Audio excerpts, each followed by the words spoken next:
नमस्कार साथियों, आज हम डीएसएसपी टीजीटी मैथ्स केवीएस और RPSC first grade second grade जितने भी ये कंपटीशन होते हैं जिसमें मैथ सब्जेक्ट होता है उसका 70% पार्ट तो एनसीईआरटी में से आता है, लेकिन 30% पार्ट जो एनसीईआरटी में से नहीं आता है उसका हम डिस्कस अभी करेंगे। तो आज हम सेट रिलेशन फंक्शन के बारे में डिस्कस करते हैं और फर्स्ट क्वेश्चन है, यदि a एंड b दो परिमित समुच्चय हैं, एन ए इजल टू 3 है और एन बी इजल टू 6 है, तो अपने को क्या निकालना है, एन ए यूनियन बी का न्यूनतम और अधिकतम। अब एन ए यूनियन बी का हम डिस्कस करें। मान लो दो सेट हैं, एक सेट ये है, एक सेट बी ये है, ये सेट ए है, ये बी है। अब मान लो ए में 3 अवयव हैं और वो बी में भी है, ए बी सी और ई एफ जी, तो टोटल अवयव यूनियन में कितने होंगे, एन ए यूनियन बी में कितने होंगे, 3 अवयव ये और 3 अवयव ये, 6 अवयव। अब यदि मान लो तीनों अवयव अलग अलग हैं, मान लो सेकंड पार्ट क्या होगा, ये मान लो ये ए समुच्चय है और ये अलग अलग समुच्चय हैं, बी है। मान लो ये तो ए बी सी है और ये E F G H I और जे, तो टोटल ए यूनियन बी में कितने एलिमेंट होंगे, एन ए यूनियन बी में एलिमेंट ऑफ 3 तो ये प्लस 6 ये, तो 9। तो आंसर क्या हो जाएगा, न्यूनतम अवयव तो 6 होंगे और अधिकतम अवयव 9 होंगे। सेकंड क्वेश्चन देखो, A union B, B dash का कॉम्प्लीमेंट। तो अब मान लो ए यूनियन बी का हम कॉम्प्लीमेंट लेते हैं, तो ए का कॉम्प्लीमेंट इंटरसेक्शन, ये चिन्ह चेंज हो जाता है, और बी का कॉम्प्लीमेंट, ए के कॉम्प्लीमेंट का कॉम्प्लीमेंट लेते हैं, वो क्या होता है ए, और ये कॉम्प्लीमेंट क्या होता है, मान लो ये कोई सेट है ए, ये ए है तो ये सारा क्या हो जाएगा, ए डैश हो जाएगा। ठीक है, अब देखते हैं क्वेश्चन क्या है अपने पास, ए यूनियन बी डैश का कॉम्प्लीमेंट इंटरसेक्शन ए का कॉम्प्लीमेंट यूनियन बी पूरे का कॉम्प्लीमेंट। इसे हम क्या लिख सकते हैं, ए का कॉम्प्लीमेंट इंटरसेक्शन बी, ए का कॉम्प्लीमेंट इंटरसेक्शन बी लिख सकते हैं क्योंकि इस फॉर्मूले से, और इंटरसेक्शन का ये साइन प्लस इसका कॉम्प्लीमेंट का कॉम्प्लीमेंट कितना हो जाएगा, कॉम्प्लीमेंट का कॉम्प्लीमेंट हो जाएगा ए, साइन चेंज और बी का कॉम्प्लीमेंट। देखो अब एक फॉर्मूला और होता है, वो होता है कि A dash intersection B equal to B minus A. ठीक है, और B A intersection B dash equal to A minus B. ये फॉर्मूला यहां पुट करो आप, ए डैश इंटरसेक्शन बी है तो इसे क्या लिख सकते हैं, बी माइनस ए। ठीक है, intersection A intersection B dash को क्या लिख सकते हैं, ए माइनस बी। अब इसमें ए माइनस बी कौन सा है, ये ए माइनस बी है, इसको आप ए मानो, इसको बी मानो, तो ये क्या है, बी माइनस ए। तो इसमें क्या कॉमन है, अपने को क्या निकालना है, ए बी माइनस ए। एक तो ये पार्ट, इसको इस पार्ट को छोड़ना है अपने को, ये जो कॉमन पार्ट है इंटरसेक्शन वाला इसको छोड़ना है। तो b माइनस ए और a माइनस बी में क्या कॉमन है, कोई भी कॉमन नहीं, इसका मतलब इसका आंसर क्या हो जाएगा, 5। नेक्स्ट क्वेश्चन है, दो परिमित समुच्चयों में m तथा n अवयव हैं। ठीक है, अब परिमित समुच्चय m और n अवयव हैं दो, यदि प्रथम समुच्चय के कुल उप समुच्चयों की संख्या दूसरे उप समुच्चय के कुल उप समुच्चयों की संख्या से 56 अधिक है। अब सोचो कि उप समुच्चयों की संख्या किसे कहते हैं, तो सबसेट की नंबर ऑफ सबसेट क्या होता है, नंबर ऑफ सबसेट 2 की पावर n होता है।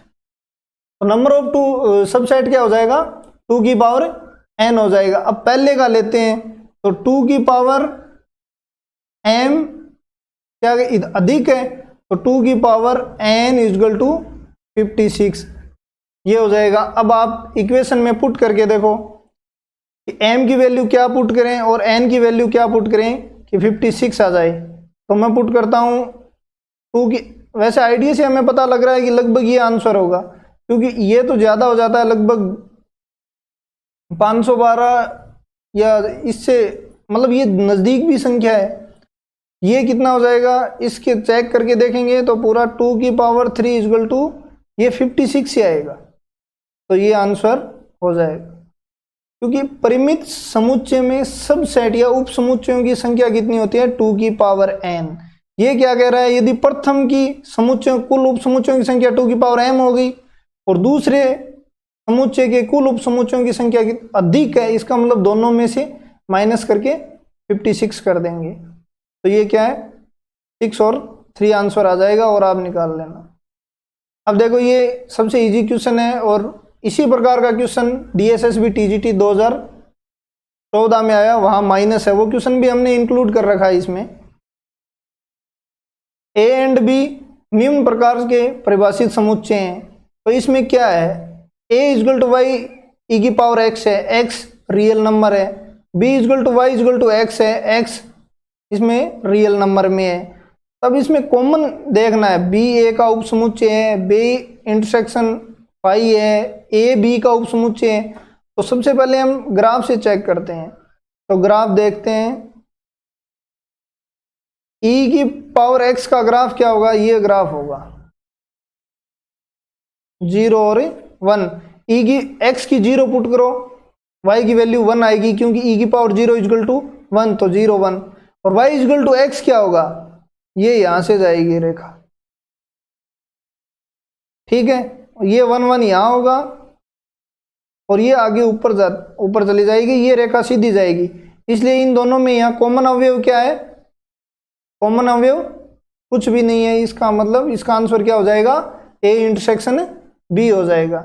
ये क्वेश्चन ऐसे क्वेश्चन है जो हमने मेरे 2014 का जो पेपर सॉल्व करा है उसमें भी है, और ऐसे क्वेश्चनों को ज़्यादातर आप ग्राफ से किया करो, ताकि इसमें ज़्यादा कम समय लगे और ज़्यादा से ज़्यादा क्वेश्चन हम अटेंड कर सकें। अब इसमें पता चल रहा है ग्राफ का, यदि अपने को डायरेक्ट पता है तो e की पावर x का ग्राफ ये कभी कॉमन नहीं होगा, तो ये आंसर डायरेक्ट है। अन्यथा ये इन दोनों वैल्यू को बराबर करो आप, फिर x की वैल्यू पुट करो, कोई x की वैल्यू इक्वल नहीं होगी, तो वो तरीका बहुत हार्ड चला जाएगा। नेक्स्ट क्वेश्चन, कला संकाय की एक कक्षा में 63% विद्यार्थियों ने इतिहास पढ़ा है, तो हिस्ट्री के कितने विद्यार्थी हैं, हिस्ट्री के 63% विद्यार्थी हैं, और 76% विद्यार्थियों ने समाजशास्त्र विषय ले रखा है। तो दोनों विषय कितने में ले रखे हैं देखो, और सोशल साइंस कितने में है, सोशियोलॉजी कितने में, 76 में। अब देखो इसको क्वेश्चन को हमने डायरेक्ट करना है, नहीं कि कोई तरीका लगाना है, कुछ और करना है। पहली बात तो हम कॉमन पार्ट निकालते हैं कि सबसे ज्यादा कॉमन पार्ट क्या आता है, तो हम डायरेक्ट क्या करते हैं कि 100 विद्यार्थी हैं, क्योंकि प्रतिशत की बात है, तो टोटल विद्यार्थी कितने होंगे, 100 होंगे। तब 76 प्लस 36 करोगे तो कितने हो जाएगा, 139 होगा। इसका मतलब ये 39 है ना, इन्होंने तो कॉमन ले ही ले रखा है, ये 30 हैं, ये तो कम से कम ऐसे विद्यार्थी हैं जिन्होंने दोनों सब्जेक्ट हैं, तभी तो ये 100 से ऊपर वैल्यू जा रही है। इसका मतलब 39 आंसर ये हो सकता है या ये हो सकता है, एक आंसर तो ये। दूसरा ये 63 है, ये सभी के सभी भी ले सकते हैं समाजशास्त्र, ऐसा तो है नहीं कि जो इतिहास वाले कभी ले ही नहीं सकते। तो यदि कम से कम विद्यार्थी कितने हो गए, 39, ठीक है। अधिकतम कितने हो सकते हैं, ये हिस्ट्री वाले हो सकते हैं, जो हिस्ट्री में ले रखे हैं ना, वो सभी के सभी सोशियोलॉजी या ये समाजशास्त्र विषय हैं, इसको ले सकते हैं। तो अधिकतम इससे ज़्यादा तो हो नहीं सकते इन दोनों सब्जेक्ट में, क्योंकि ये इतिहास छूट जाएगी। फिर मान लो 34 हो जाए तो एक बंदे के पास वो इतिहास नहीं रहेगी। तो ये 63 है वो विद्यार्थी, अधिकतम 63 विद्यार्थी होंगे। तो 39 से कितने हो गए, 63 विद्यार्थी। नेक्स्ट क्वेश्चन, अब देखो ये क्वेश्चन है समतुल्य क्या होता है। समतुल्य में हम ए रिलेशन ए करते हैं। मैंने पूरी थ्योरी पढ़ाई हुई है, वो वीडियो आप जाके देख सकते हो। समतुल्य, सममित और संक्रामक के सभी वीडियो डिस्क्रिप्शन बॉक्स में मिल जाएंगे, प्लेलिस्ट में मिल जाएंगे, आप देख लेना वहाँ। तो समतुल्य के लिए हम क्या करते हैं, ए और ए लेते हैं, ठीक है। अब इसमें और सममित के लिए क्या करते हैं, ए बी में रिलेशन देखते हैं, फिर वापस बी आर में रिलेशन, बी ए में रिलेशन देखते हैं। और संक्रामक में फिर क्या करते हैं, हम ए रिलेशन बी में यदि मिल जाता है और बी का रिलेशन सी में मिल जाता है तो फिर हम चेक करते हैं ए का रिलेशन सी में। यदि ऐसी प्रक्रिया पूरी हो गई तो वो क्या होगा, तुल्यता संबंध होगा। अब देखते हैं समतुल्य की बात करते हैं। ए ये क्वेश्चन है अपने यहाँ, तो ए के बराबर क्या होगा, ए होगा, इसका मतलब ये समतुल्य हो जाएगा। समतुल्य तो ये संबंध है। अब देखो सममित की बात करते हैं। यदि ए बी से छोटा है तो इतना पक्की बात है कि बी ए से कभी भी छोटा नहीं होगा। ए यदि बी से छोटा है तो बी कभी भी ए से छोटा नहीं होगा। मान लो ए की वैल्यू 1 है और बी की वैल्यू 2 है, तो ये ऐसा कभी नहीं हो सकता। इसका मतलब ये सममित तो नहीं होगा। अब संक्रामक की बात देखते हैं। संक्रामक में क्या है, संक्रामक में क्या होता है कि ए बी से छोटा है और बी सी से छोटा है। बी क्या है, तो ए हमेशा सी से छोटा होगा, ये अपने को पता है कि यदि ए बी से छोटा है और बी सी से छोटा है तो ए बी सी से छोटा हो। इसका मतलब ये संक्रामक भी है और समतुल्य भी है। तो ये समतुल्य और संक्रामक दोनों है, तो इसका आंसर क्या हो जाएगा, सेकंड नंबर आंसर हो जाएगा। नेक्स्ट क्वेश्चन देखो, नेक्स्ट क्वेश्चन ये है, आर समुच्चय एन में है, एन मतलब नेचुरल नंबर है, निम्न प्रकार परिभाषित है, तो इसका संबंध आर एक्स वाई एन में है, 2x + y = 41 है। इसमें भी तुल्यता संबंध निकालना है, समतुल्य, संक्रामक और सममित हमने को फाइंड करना है। तो इस ऐसे क्वेश्चन को हम ऐसे करेंगे, 41 - 2x, ठीक है। अब देखो समतुल्य तो इसका डायरेक्ट ही निकल जाएगा, क्योंकि 2x + x = 41, 3x = 41, तो x = 41/3। ये नेचुरल नंबर तो नहीं आएगी, ये नेचुरल नंबर नहीं होगी, इसका मतलब ये आंसर तो नहीं होगा, ठीक है। अब समतुल्य के और सममित के लिए हमें जोड़े बनाने पड़ेंगे। अब वो जोड़े आप बनाओ, x की वैल्यू 1 रखोगे तो ये 39 होगी, 2 रखोगे तो 37 होगी, 3 रखोगे 35 होगी, 4 रखोगे तो 33 होगी, 5 रखोगे तो 31 होगी, और 6 रखोगे तो 29 होगी, और 7 रखेंगे तो 27 होगी, और नहीं 7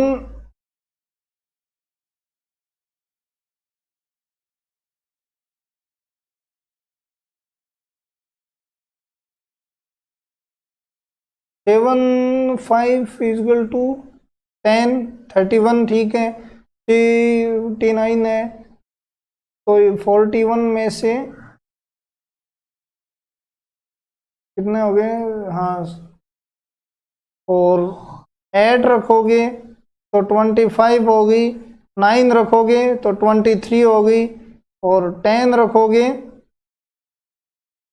तो 21 हो जाएगी, और 9 रखोगे तो 19 हो जाएगी, 10 रखोगे तो 17 हो जाएगी, और 11 रखोगे तो 15 हो जाएगी, और 13 रखोगे तो देखना ऐसे आगे करते जाओगे आप तो ये सम्मित नहीं हो। देखो इसमें सम्मित होने के लिए क्या चाहिए कि यदि 139 का संबंध है तो 39 1 का भी संबंध होना चाहिए। ऐसा संबंध यहाँ नहीं मिलेगा, तो इसमें आंसर होगा ये। ठीक है, नेक्स्ट क्वेश्चन है, मान लो ए एंड बी दो समुच्चय हैं, 2 और 4 अवयव हैं। ए एंड बी में उप समुच्चयों की कुल संख्या 3 से अधिक अवयव। अब देखो 3 से अधिक वाले चाहिए। टोटल अवयव कितने हैं इसमें, ए क्रॉस बी में है तो एक में 2 × 4, टोटल अवयव कितने हो गए, 8 हो गए। ठीक है, क्योंकि m टोटल अवयव कितने होते हैं, m × n होते हैं।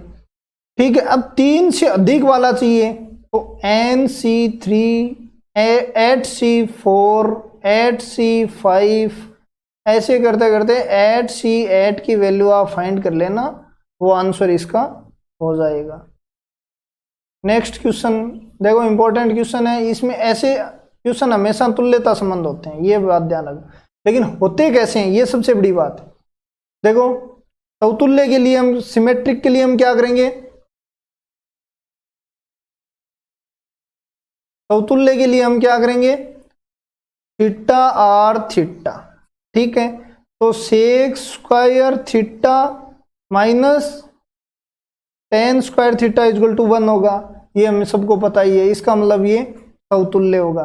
बात आती है कि सम्मित की, सम्मित थीटा आर फाई है में यदि रिलेशन अपने को मिल जाता है तो फाई आर थीटा में अपने को रिलेशन निकालना है। ठीक है, अब देखते हैं क्वेश्चन क्या है, sec square theta minus tan square phi equal to 1, ये फाई है। देखते हैं 1 plus tan square theta minus sec square phi minus 1, क्योंकि tan square phi equal to क्या है, sec square phi minus 1 equal to 1। तो ये आंसर कितना हो जाएगा, 1 plus tan square theta minus sec square phi plus 1 equal to 1। ये 1 से 1 गया। अब इसको इधर ले आओ, इसको इधर ले आओगे तो ये क्या हो जाएगा, sec square phi minus tan square theta equal to 1। तो ये फाई और थीटा, हम देखो यहाँ क्या थीटा एंड फाई में था, अब ये फाई एंड थीटा में रिलेशन आ गया। इसका मतलब ये सम्मित भी है। अब संक्रामक की बात कर लेते हैं। संक्रामक की वैसे डायरेक्ट भी कर सकते हो आप, क्योंकि ये दो तो रिलेशन हो गए अपने को। अब एक साई का और ले लो और वो इसी तरीके से आप निकाल लेना। तो ये ऐसे संबंध डायरेक्ट ही टिक करने के लायक होते हैं। ये तुल्यता, चाहे sine square theta plus cos square theta आ जाओ, कुछ भी आ जाओ, ऐसे हमेशा लगभग तुल्यता संबंध होते हैं। तो ये संक्रामक आप निकाल लेना, जैसे सम्मित की एक स्टेप आगे और है। ठीक है, मान लो s इक्वल टू 1 2 3 4 5 दिया हुआ है। s क्रॉस s पर एक संबंध r निम्न प्रकार से परिभाषित है। अब देखो इसका तुल्यता संबंध निकालते हैं। तो इसका तुल्यता संबंध में तो ए बी समतुल्य निकालेंगे सबसे पहले, तो ए बी हो जाएगा समतुल्य के लिए। ए बी क्या हो जाएगा, अब देखो इसको हम मल्टीप्लाई करो आप, ए डी है, इसका मतलब ए तो ये हो गया और डी की जगह यहाँ क्या है, बी, और यहाँ सी बी है, सी की जगह अपने पास ए है और बी की ए बी, इसका मतलब समतुल्य है। अब देखो A B relation C D अपने पास दिया हुआ है, ए डी बराबर बी सी। तो अपने को फाइंड, यदि ये हो जाता है रिलेशन, तो ये क्या है, सम्मित हो जाएगा। अब देखो ए का क्या है, ए के साथ डी है, इसका मतलब ए की जगह सी है और डी की जगह बी है, तो ये बी सी हो जाएगा। और ये अब क्या हो जाएगा, ए डी, इसका मतलब सम्मित भी है, ये सम्मित हो गया। अब देखते हैं संक्रामक का। अब संक्रामक का ए बी तो देख लिया आपने, तो सी डी और direct relation E F check करते हैं। तो ये क्या हो जाएगा, EF इजगल टू ED। अब रिलेशन अपने को देखना है कि ये आ जाएगा, तो ये आप इनसे निकाल लेना कैलकुलेशन करके।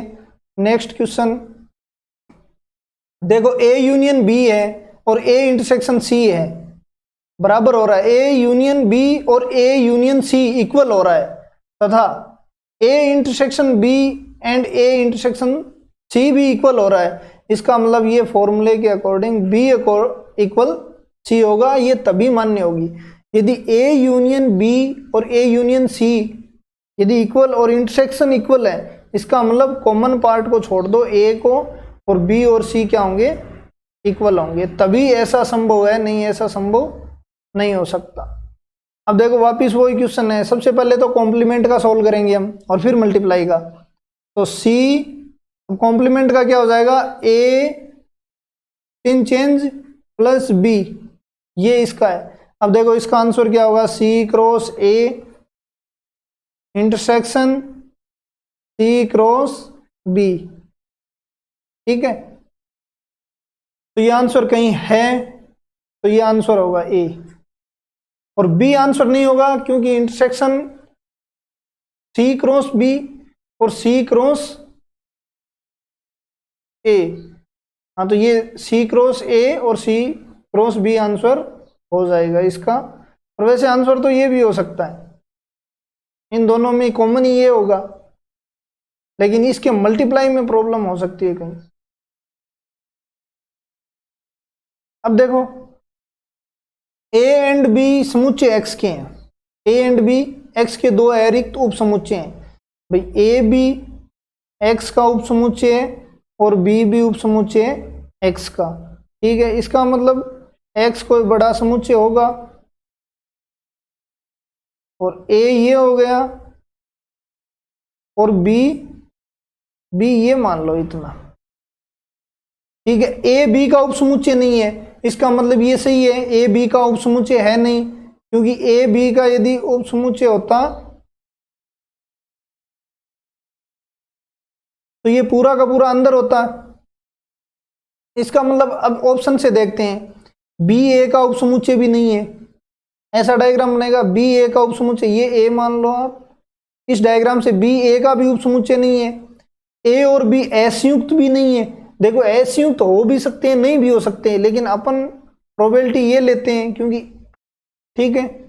ज्यादा सही आंसर कौन सा है, ये आंसर हो सकता है, लेकिन ज्यादा सही आंसर कौन सा है, A B डैश का उप समुच्चय। देखो A B डैश का, B डैश क्या है, इस B को छोड़कर सारा B डैश है, लेकिन A B डैश का उप समुच्चय होना कोई जरूरी नहीं है, क्योंकि A तो B में भी आ रहा है और हो भी सकता है, लेकिन B में आ भी रहा है, ये कंडीशन भी फॉलो हो रही है, इसका मतलब ये भी नहीं होगा।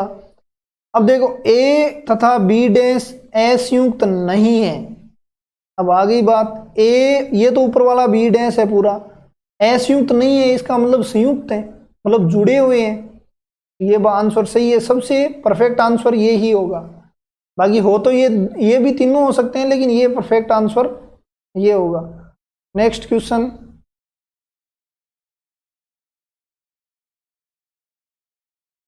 नेक्स्ट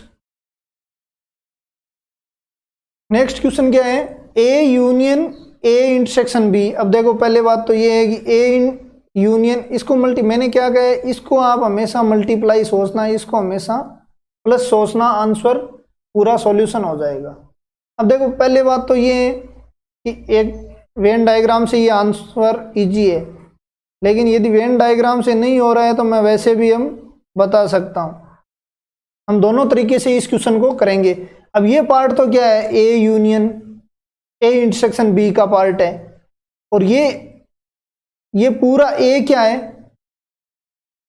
ये पूरा पार्ट क्या है, A है। अब इसी पार्ट को और इसी यूनियन को करोगे तो आंसर क्या आएगा, A आएगा, ये तो डायरेक्ट आंसर है। फिर इस फॉर्मूले से करते हैं, तो इसको खोलते हैं A यूनियन A, ठीक है, इंटरसेक्शन A यूनियन B।